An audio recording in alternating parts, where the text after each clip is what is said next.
বাইরে প্রচণ্ড রোদ আর তাই প্রচণ্ড গরম। আজকে ঠিক করেছি কিছুই রান্না করব না, তাই সেদ্ধ ভাতই করব। তো গরম জল কড়াইতে করে নিয়েছি। তার মধ্যে আলুগুলোকে কেটে ছাড়িয়ে ধুয়ে দিয়ে দিয়েছিলাম।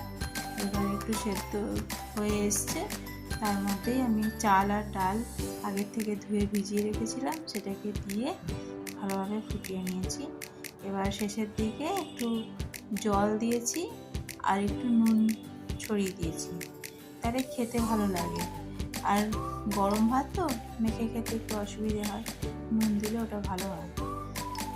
এবার ঢাকা দিয়ে সেদ্ধ হয়ে গেছে আমার চাল, ভাত ভাত, আলু সেদ্ধ, ডাল সবই আমার হয়ে গেছে।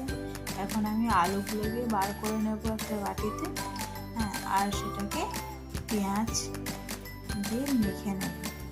আর লঙ্কা কয়েকটা নিয়ে আমি ভাতের মধ্যে দিয়েছি শেষের দিকে গ্যাস অফ করি। তো সেটাকে গ্যাস অফ করে দিলেই হবে।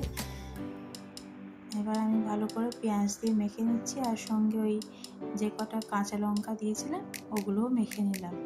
এখন আমি একটা কলা পাতা দিয়ে থালাটাকে সাজিয়ে নিচ্ছি। সাজিয়ে নিয়ে তার মধ্যে ভাত, আলু সেদ্ধ মাখা আর একটু কাঁচা লঙ্কা, একটু নুন, একটু ঘি ভাতে দিলাম। সবাই এখন তৃপ্তি করে খাবে। আর জানেন তো, এই কলা পাতাটা আমার ছাদে দিই।